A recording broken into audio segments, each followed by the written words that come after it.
26 trajner të ndryshuar në 21 javë futboll, një rekord i ri ky në Superligën shqiptare.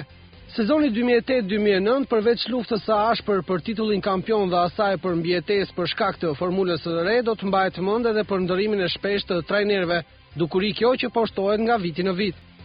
Një vit më parë deri në fund të kampionatit kanë punuar me skuadrat e Superligës 33 trajnerë të ndryshëm, ndërkohë që 2 sezone më parë numri i tyre ishte 37. 9 skuadrat e këtij viti që janë në Superligë kanë ndryshuar trajnerin e tyre, ndërkohë që Vllaznia kryesuese, Shkumbini dhe Teuta janë 3 klube që nuk kanë pësuar asnjë ndryshim në stafin teknik.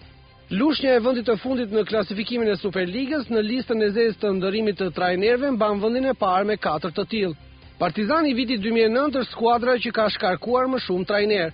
Fitoret e njëpasnjëshme të Partizanit në derbin kryeqytetas largoi nga Stoli i Tiranës bošnjako-kroatin Blaže Slišković dhe nga i Dinamos kroatin Zlatko Dalić.